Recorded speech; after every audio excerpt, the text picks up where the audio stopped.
Hi, nice to be back on stage. I would like to introduce Neha, Feli, and Phil. And we're talking today about what is our topic? The city hotel of the future. So, first of all, thank you very much for joining the stage with me. And maybe addressing the hotels first. Over the last couple of months, and not for the couple of years, is there any change in customer behavior? Do you see certain guests are coming back to your hotel? Phil, you're already thinking of the right answer.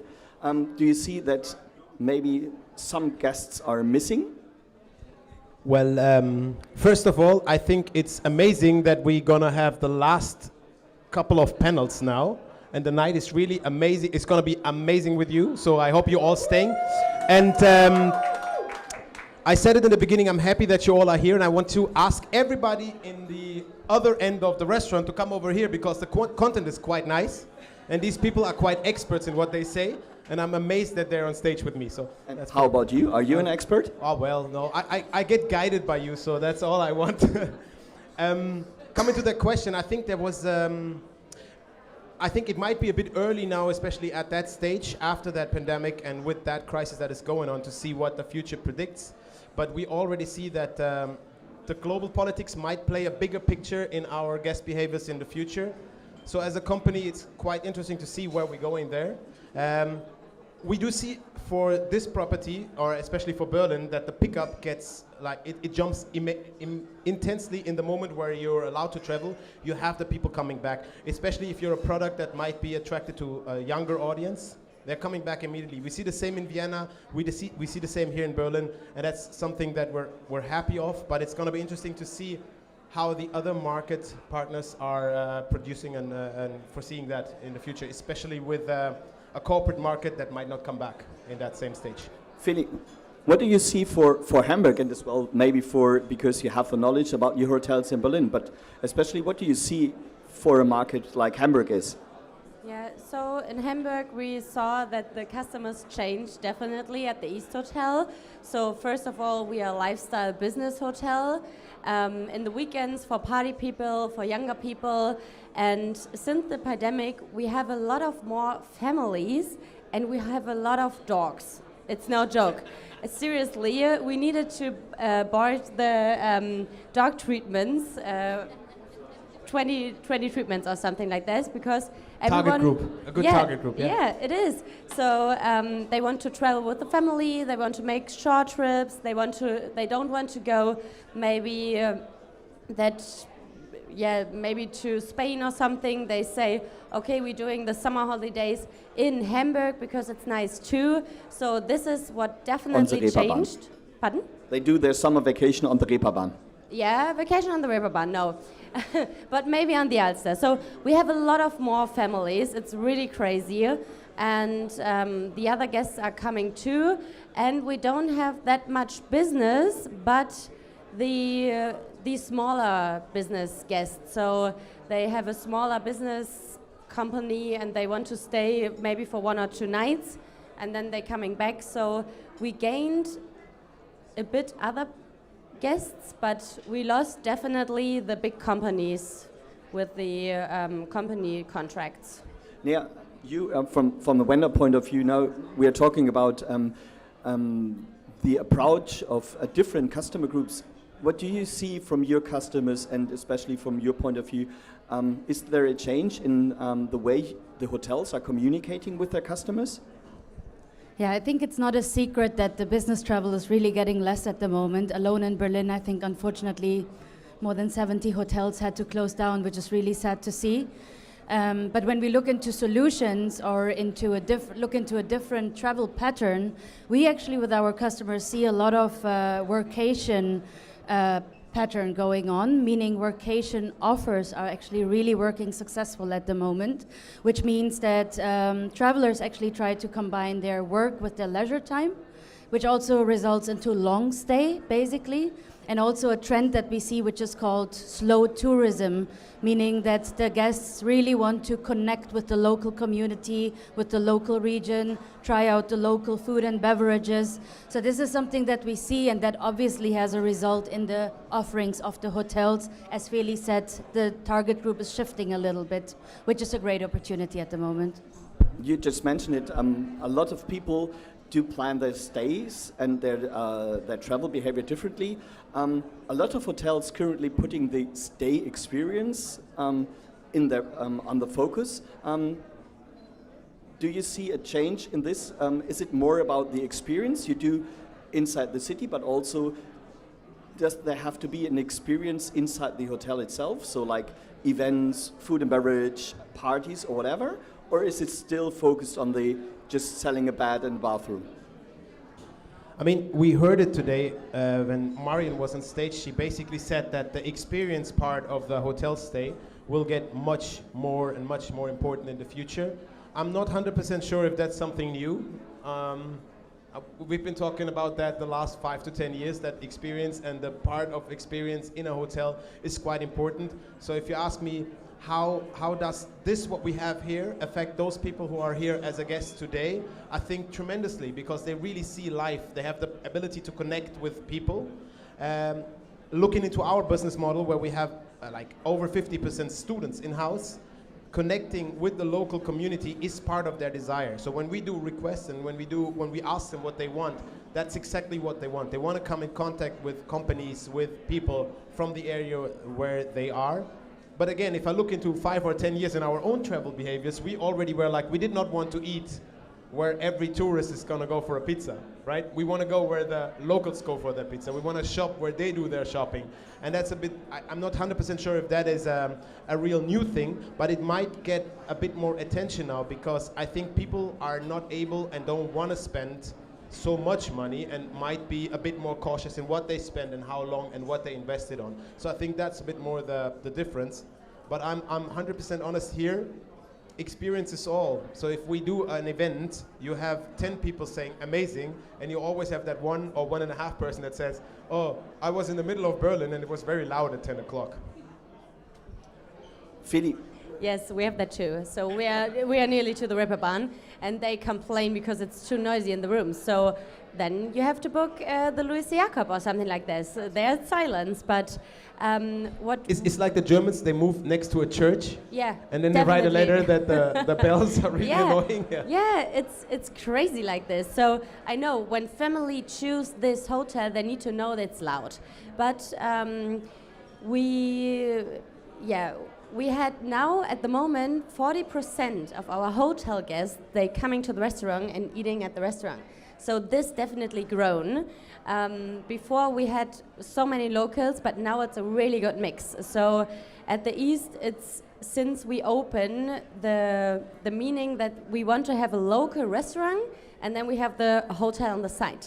So now it's a better mix, so the hotel guests can go to the restaurant, and the restaurant guests say, oh, maybe I want to stay a night at the hotel in Hamburg. I live in Hamburg, but we definitely want to have the luxuries that we don't have to leave the hotel. So you have the whole guest journey and experience in your hotel, and this is really important, because I think it will change a bit more to what you said. We're thinking about that 10 years ago, but now the pandemic, they showed them they want to stay at one place and they're feeling safe there. So they're just doing short trips, but it's better to eat at the hotel or go to the bar, because there are locals too, and you can have the whole package there. If I can add on that, I'm not 100% sure if eating at the hotel is a difference when you have an average restaurant. And I'm not talking about the food quality, it's a bit about the story that you tell. So sometimes it's easier, but if you work in a normal branded hotel, or if it's a normal branded hotel, it might still be not very interesting to eat there, because you want to experience something cool and hip. So I do have a shared thought about that. But what I really think is that people are much more cautious what they choose and how they choose it around their desire and their need. And I think that's really something we can already see in the travel behaviors now. after the pandemic. Yeah, absolutely. May I maybe jump in? Sure. I fully agree with you indeed, and I think the reason why there's not a one size. Somebody. Scherben bringen Glück. I agree with you because I think there's not a one size fits all, because experience, I think the stay experience has been important even before COVID, in my opinion, for sure. And it slightly means that guests are actually not booking or taking a booking decision based on the price only or based on the location only, but really it's a perceived value, and the emotions really have a big play in here as well. But obviously not every guest has the same needs and the same preferences, of course. So as a hotelier, it really depends on, okay, do I know my guests? Do I have different possibilities for my guests? Do I have that data, most importantly? And can I then adjust to the individual needs, basically? And then you have some people that are in the restaurant in-house, and others prefer a super nice restaurant around the corner. So that's, I think that makes it. And you mentioned families. I mean, if I travel with my son, I'm happy if the restaurant offers, if the hotel offers a restaurant, because it makes my whole stay easier, and I don't have to hustle and run and stuff. So that's probably as well. Yeah, so it's what you needed. Do you want to have a city hotel just to sleep there? Then you maybe book a lower price hotel, but then you want to go outside and maybe jump into the other hotels? Or do you want the whole experience and choose a hotel like this one or the East Hotel or 25 hours where you can stay your whole weekend? Yeah. I had the chance to talk to Ariel Schiff, the founder of Amano, 2 weeks ago, and it was very interesting to see what he said. That he said his idea was to build a restaurant or a bar, a very good place to stay with some matching hotel rooms. And if I look into the history of hotels, Kempinski started exactly the same way. They had a very good wine shop, and with that wine shop, around that wine shop, they wanted to construct literally a place to stay if you're all pissed drunk and you don't want to jump on your horse and ride back home, something like that. But that's really cool to see, because it still works today. And if you have the chance to check one of the Amano hotels, you most likely, as a Berliner, you would go there not to sleep or stay. And Ariel Schiff said, I want to offer a very good and high quality accommodation, but not a 5-star product. I have a very tiny 3-star hotel room, and that's actually very much what you guys say, that it's about the experience.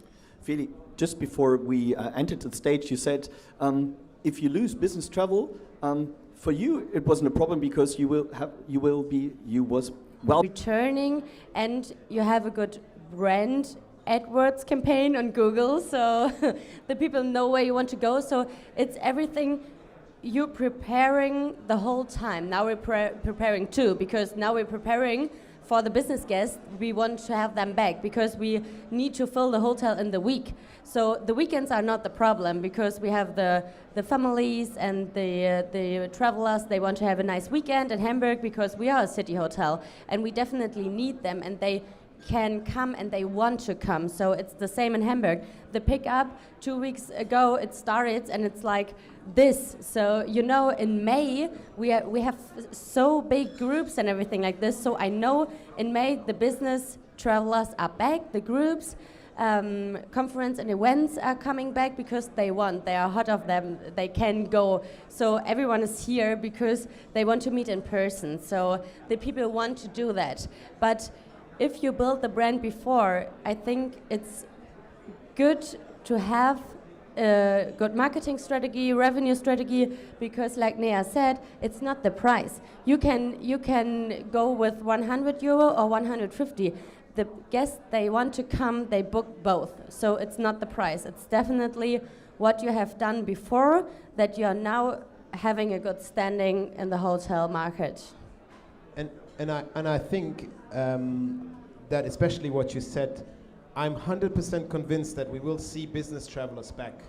It might not have the same impact, especially for a city like Berlin. Our question is not, it will be back, but for our average rate, they're quite substantial. Yeah? And that's a bit more the worry that we have if we start fighting for prices. But you will see this kind of event, what you guys experience today, sitting next to each other, talking to you can never change that with Teams. It cannot be exchanged. At some points, we are craving, and our generation craves for that personal touch, and it will be back. And that's going to be interesting, not for this panel, but for any next one. How do trade fairs and how do those partners in that industry answer to that needs? How do they set up a conference in the future, an ITB? I mean, this is the ITB week. For all of us in Berlin, usually this is a week where we never sober up, I would say. So, and that's really something that we have to embrace and take as a challenge and improve in the future. So, Neha, how can technology support this change of customer behavior and target groups? Yeah, I think to go one step back, because I fully agree with what Philip just said, business travel is going to come back. And that's why I think it's extremely important to not look into new target groups only, but really also focus on your existing target group. Exactly what Feli said, this having a brand, having a USB makes sure that the repeat guests will really come back. So that's why I would say have a strategy in place that you can pivot, that you stay agile, meaning stay in touch with your existing key accounts, business key accounts. Make sure that your sales teams are reaching out to them on a regular basis. You can even make sure to send out a survey to them to just check in. Hey, how are you doing? When are you planning to come back? What can we do in order you to have back in our property, basically? So that's the one side of it. And the second side of it is, of course, then look into new target groups. And that's exactly, in both scenarios, how technology can help, because you need that data in order, like in our case, then obviously with a CRM system, you'll make sure that you have the data, the preferences of the guests, make sure that you can also automate it, reach out to them on a regular basis, check in, but also capture with, for example, brand awareness campaigns, making sure that guests come to your website, you capture that data again and increase your database. Feli, addressing especially a question to the East. The East and the East Cosmos is very famous for its F&B part. How do you communicate with your local customers? How do you get them into the hotel and not only into the restaurant? Because you said a lot of Hamburg locals are now staying at your hotels. Yeah, so just give me, I want to jump into Neha's point to the guest database. So if you touch your business guests personally, so the one person, and say, yeah, please come back, we have new offers, we renovated, we've done so many things, do you want to travel? They will go to the key accounts and say, can I please travel? I want to make an appointment in Hamburg or something like this. I think this is really important at the time, because the key account manager, they don't say they have the complaints and say no journeys at the moment, but if you touch them personally, I think they will help you that they can travel again. So the locals for our restaurant and our bar, we keep in touch with them in social media, and we had a special offer. It's called East and Sleep. So if you're having wow, this wow, was a marketing very creative. thing. Come on, guys. East and Sleep. Can I copy it? Yeah, it's difficult. You don't have the name, but okay, fair enough. So if you spend 100 euros in the restaurant, you get the room for 100 euros per night in double occupancy. So, and if the terrace suite available, then you get the terrace suite. So, yeah, it depends on the room category. It's free. So you can stay there. So if you have wines, like you said, you want to drink a bit more, and then you can stay there and sleep there. And this is really often. So in the week, in the weekends, yeah. It's nice. And as well, what we heard is that the data is quite essential. We keep on asking our visitors what they want, but are we really prepared for a corporate travel of tomorrow? Is it still good to have a Wi-Fi provider where you need 3 passwords whenever you change location in the hotel, room, bar, or whatever? Or how convenient it is to have quiet places to work? So stuff like this that does change our offer as well. It's quite interesting to see how hotels answer on that. And for me, the funny thing at that is usually the big chains always gave you a direction. And I think now it's a bit of change for a chance as well for those who are not having to follow a streamlined version to really set the pace, and as well the chance that we all have on that market. So in the past, a lot of business travelers were used to have meetings and conference. What is your opinion? Is there a future for those just sitting there having a meeting, or is it always something around experience enjoying the city? Is it not hybrid in the terms of technical, but hybrid in terms of I would like to combine my leisure and my working time? Let me try to point out an example, because I always had a dream of having my own barbershop in a hotel. Yeah? These guys are sitting right there. This is my barbershop crew. This is Emmanuel. That's our barber in the hotel. So having the ability to say, hey, we can offer you a conference tomorrow where you all get like a haircut included, just as an example, or a groom or whatever it is. That is really going to stick. That's really going to make a difference. How many times did you go to a hotel? I mean, there was 5-star properties with coiffeurs everywhere in the world. But what about the future? What do we do for a female business traveler tomorrow? How I saw one of the participants having to iron his shirt, something I hate.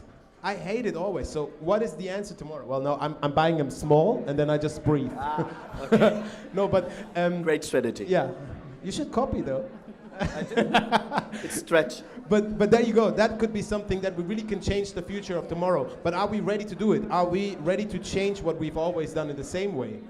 Yeah. Let's see. Feli. Yeah, changing it's a good idea. So we changed something like we don't have a barbershop. Definitely. Yet. We Yet. thought, yeah. These guys are ready to expand, right? Okay. Your nice. barber in town could be in Hamburg at the east as well. But how about we are really for good dogs? with one in the corner, so yeah, maybe for dogs. This is good. We thought 6 or 7 years ago about a tattoo shop in the hotel. So imagine you have a conference and you get a tattoo. So I think this is really pretty cool. Who would do that? Feli. Feli would do it. I think I might be down. Who would Definitely. take a tattoo at a conference that you just had? Yeah. You Look would at do. this. Carol would do. You guys If would do. it's for free, I mean, think we're creating everyone a would business do. case here. Huh? Yeah. Don't steal the idea. Our head chef would do it as well. Kevin here, right here. He will have a would do that tattoo too. everywhere. Yeah. Maybe. So No, it's about the guest experience. You need to offer something new for the conferences. You need to have a good sitting area, like not the normal parliamentarish style or something like that. So or theater. So we definitely need to do more crazy shit in conferences. But the guests are, I think, they're not really. It's not really the time, so I think they need 2 or 3 more years for that. But we can try it. We can start it. It's like everyone, because the hotellerie is like 5 or 6 years behind every trend. So like the digitalization or something like this. But now the pandemic helps us to get a bit more fresher. The guests want to have more. They want to have more experience. So this is the good thing maybe about that.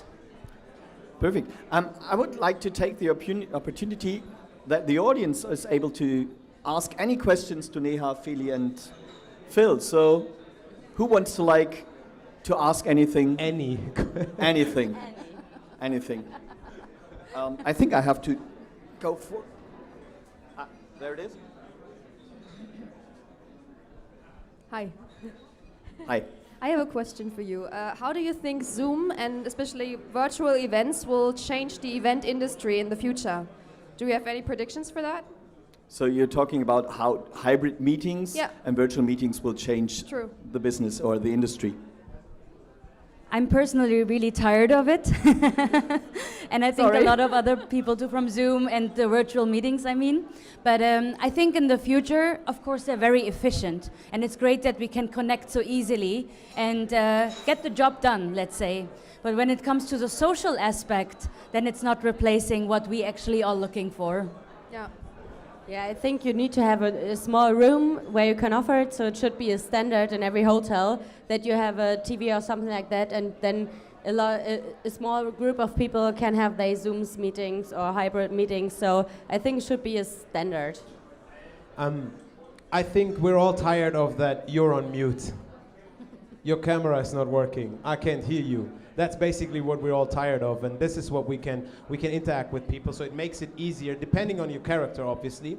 So we should not forget their characters. They're quite more productive when it comes to that digital world. So how do we answer that? And I think there is some questions that we should think about. How is the acoustic in a room when you have 6 people in the same conference and 1 person somewhere else, and they all have to constantly put on and off their speakers because you have that backlash and that echo all the time. That is something based on technology that we can improve.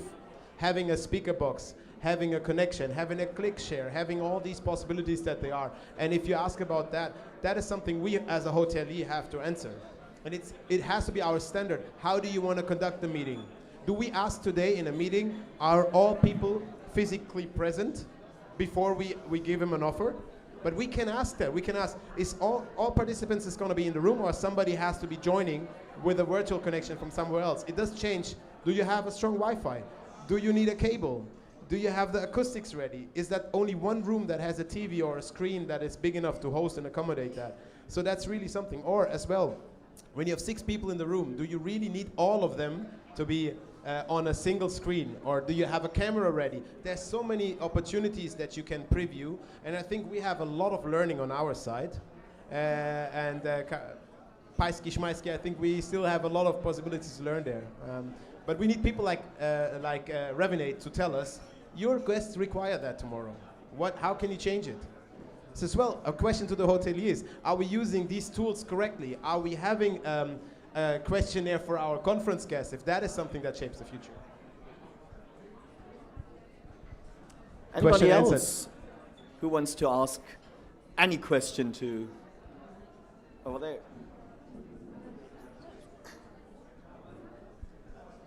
You're always talking about the better incomes. What will you do, or what will be the future concerning the costs of a hotel, like wages, like war, like whatever? Yeah, what will be the future? How will you cover that? The question is how can we predict the costs of a conference, the cost of a future? Is that what you mean? The cost of? No, I guess we will have more costs in the next years. 100%. Yeah. I mean, we see a 30% increase of anything that makes light, sound, and whatever. Now, let's wait how long this crisis is going on and see how that changes everything. Are we ready to hit that? On the other hand, staff costs will increase. Everything will increase. And are we tomorrow selling the right prices? I cannot answer that question for you. I will, because at the end of the day, I have to pay some bills. Yeah, definitely. But in Germany, the hotel rooms are definitely too cheap. So we definitely need to higher the prices, everyone in Germany. So because if you want to book in Paris a hotel room, you pay 300 for the standard rooms. And in Germany, you can have a room in Berlin in a good hotel, 4-star hotel, for 50 euros. It's crazy. So we definitely have to increase the prices for the conferences, for the hotel rooms and everything like this. And if we invest something, we have a return on invest in a paar years. Yeah, I think so. So I already got the sign. It's time for us to close this session. Thank you very much for you and the audience. Thank you very much, Neha, Feli, and Phil. thank you, everyone. Thank you. Have a great evening. You too.